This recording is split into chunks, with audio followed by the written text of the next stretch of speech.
Everyone, thanks for joining us here at Lawrence Douglas County Fire Medical Headquarters. I'm Rob Fleop. I'm a battalion chief. I was also one of the first paramedics that responded to the incident that we're going to talk about today. So the reason that we called you here today is last Wednesday, May 18th, Lawrence Fire Medical and Lawrence Police Department responded to a scene of a drowning involving a toddler. We're not going to release the exact location today, but it was an apartment complex here in Lawrence. So today is about good news, and actually it's about great news. A lot of times we don't get to celebrate these kinds of incidents and the way this turned out. So the incident turned out extremely great, and that's what we're going to talk about today. We have the privilege of highlighting a young man and his father, and you're going to see for yourself that they're clearly responsible for saving the life of a 4-year-old boy. We feel very confident we would not be standing here today if it were not for the actions of Mr. Tom Westerhouse and his son Maddox. Today, Tom and Maddox are going to be reunited with the boy they saved, 4-year-old Xavier Rigney and Xavier's extremely grateful mother, Alexis. Xavier is a child with autism and is nonverbal. We're very happy to celebrate this outcome because, like I said, far too often these stories do not have a positive outcome. On that note, I'd like to introduce a member of our family here at Lawrence Fire Medical, Lieutenant Jeff Kroll.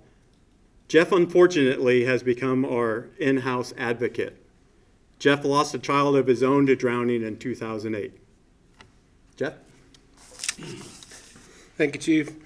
The purpose portion of this section of this presentation is to give you some statistics and understanding of drowning, just a basic understanding, excuse me, so that you have an understanding of the dynamic of this particular incident. So in general, between 388,000 and 500,000 people drowned a year worldwide. It's the leading cause of unintentional death in children and the number one cause of unintentional deaths for children 1 to 4 years old. Xavier fit that age group, of course. 5,000 kids 14 years and older visit ERs in our country every year. 15% of them do not survive. 20% of those, 20% of the other survivors end up with permanent damage. Residential pools and public pools, even with lifeguards, are partly responsible for this. With this particular incident, the risk of drowning for children with autism is as high as 10 times greater than that of other children. Some of the reasons for this is access to water, a simple thing like a bathtub, obviously lakes, rivers, ponds, and public and private pools. Another reason is that people don't take swim lessons. They think they have the ability to swim without taking lessons and realize before it's too late that they don't know how to swim. Another big reason for this is lack of recognition of what drowning actually looks like. Thanks to TV and movies, people don't have a clear understanding of what it's going to look like. And we're going to have an opportunity here in a little bit to actually look at the video, excuse me, and see exactly what drownings look like, and you'll see the misconception of what they look like. Also, another one is failure to wear life vests. People get around bodies of water, get on boats, they don't know how to swim, and they don't have vests on, and they fall in. Just simple little accidents can be prevented. It doesn't take long, 60 seconds for adults, 20 seconds for children. And again, the majority of these are witnessed but not recognized. The victims do not have the ability to scream when they're drowning, and they don't have the ability to splash their arms like you see on TV. Dr. Frank Pia is a big researcher that really started the drowning does not look like drowning movement. Been around for a few years, but for some reason, apparently we haven't done a real good job of getting the information out there. We hope to correct that with you folks today. More than half the children that drown do so within 25 yards of a parent or other responsible party. You may think 25 yards is a long ways, but it's really not. Some of the things that we can do to prevent that, education is a powerful tool. Swimming lessons, city municipality, pools, private individuals all offer swimming lessons. Take them. Life vests, get a life vest. If you don't have one, I know they're available out at Clinton Lake around here. The the Division of Wildlife and Parks and Rec out there offer them as long as supplies are available. Fences around pools, security systems on those gates. In the city of Lawrence, it's required. I think most municipalities require fences around their pools. So hands-only CPR, you're going to see in this instance, hands-only CPR works. It's what AHA and a lot of other organizations teach lay people to make it simple when needed. Here's a couple of organizations. The National Drowning Prevention Alliance is a very comprehensive drowning prevention and water safety organization. Lots of information on there. And then safekids.org is another great organization. We actually have a local Safe Kids program here. And in fact, there's an upcoming event on Saturday, and we can get you more information about that later on. So at this point, we're going to take a look at a video, and we'll talk a little bit about it as we go along. So surveillance video from the pool house overlooking obviously the pool. I want to draw your attention up to the upper right corner. We're going to see little Xavier start kind of walking around the pool, and you'll see him attempt to climb up the fence. It should be of note that the fence totally wraps around the pool and is locked, double locked on both sides with the gate. We're going to follow Xavier as he runs across the top of the screen, just a normal 4-year-old with an affinity toward water.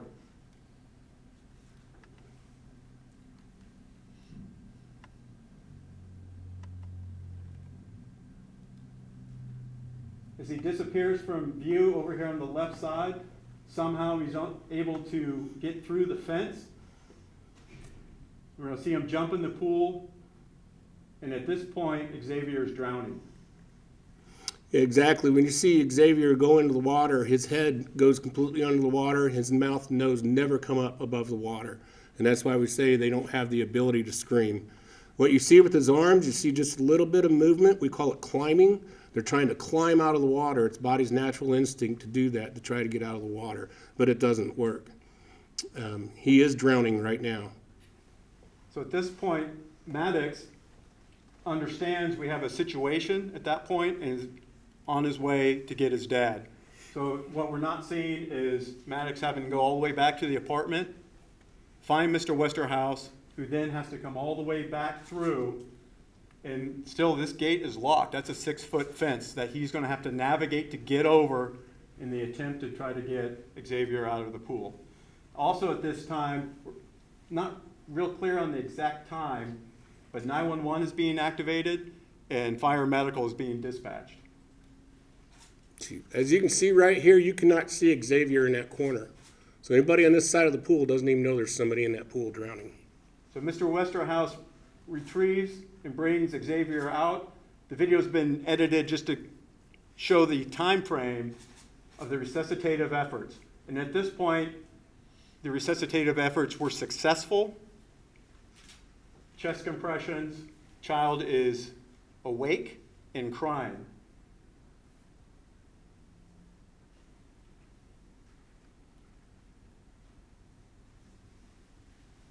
And Lawrence Fire Medical first responder is now on scene. That's you. That is me taking Xavier from Mr. Westerhouse. And at this point, Mr. Westerhouse did compressions for 2 minutes and 41 seconds. That is a long time. Xavier was under the water for 3 minutes and 22 seconds.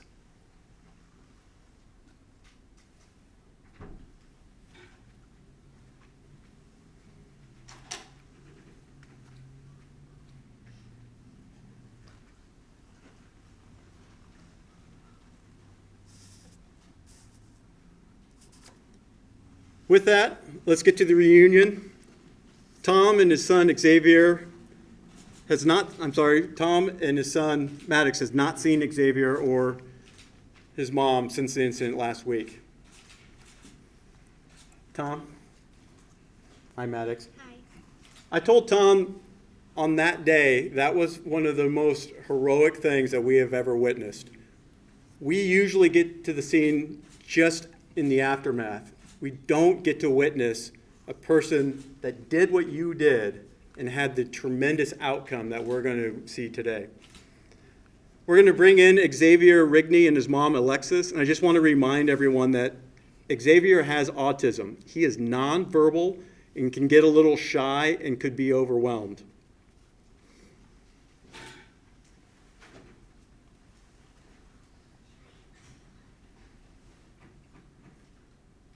They're coming.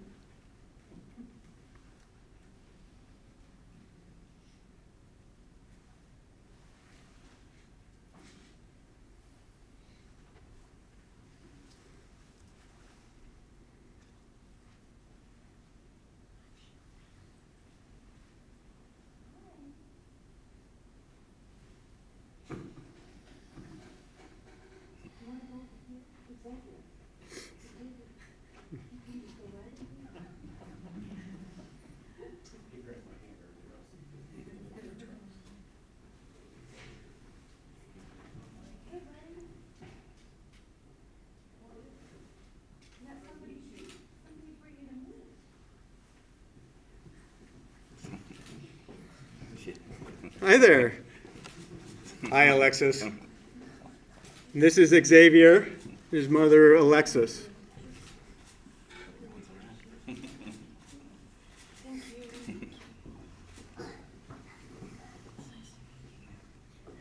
It's good.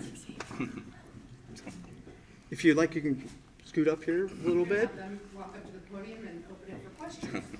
If y'all have any. Tom, take us through what it was like in those moments when your son came up to you and told you what was happening, what was going through your mind.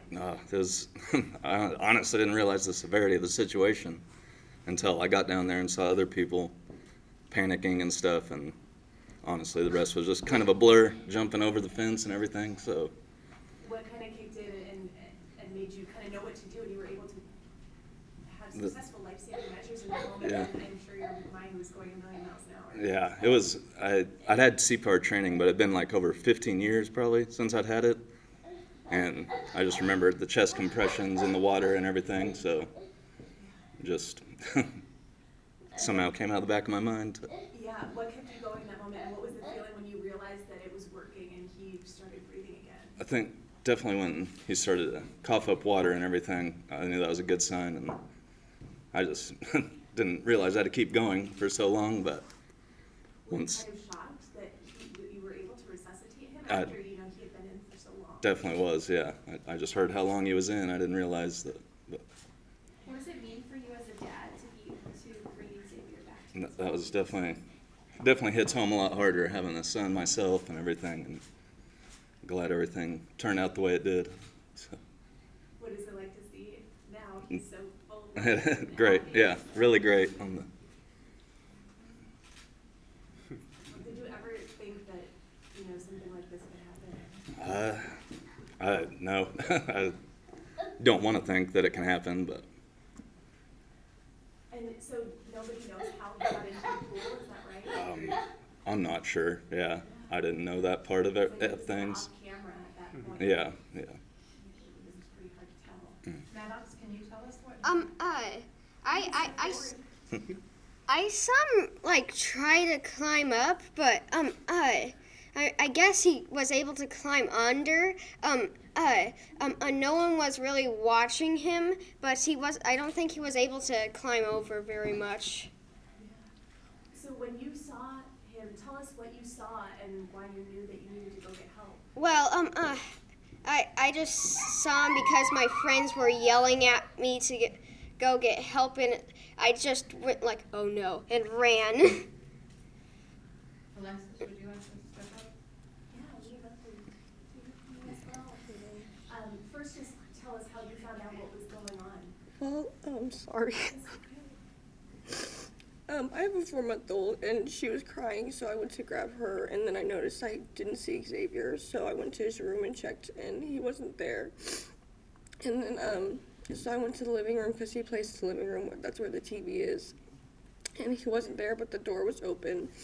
And so I went out the door, and I could hear sirens, so I went out the front door, and I didn't see anybody, but I seen, like, fire department and like the paramedics going towards the back of the building, so I followed them, and Xavier was being pulled out of the pool, but I didn't see him moving, so I didn't know that he was okay at the time. So I was really broken up about the whole thing, but I was in the restroom, and yeah, just anything could happen. Anything could happen in a matter of minutes. I didn't realize that he could open the doors. He's autistic and he's nonverbal, so he just didn't know any better, you know. He just likes to swim, you know. Yeah, I just never thought that he'd ever be able to get into the pool or anything like that. Sorry. Yeah, I never thought that. I just didn't think he'd ever try to get into it. I didn't know, like, a lot of autistic kids, they love large bodies of water, pools, lakes, and, like, the ocean and stuff, and, like, they're attracted to things like that, and I didn't know that. I didn't know that till ever I was in the hospital, and they, like, let me know some information about, like, autistic kids and just pools and just water in general.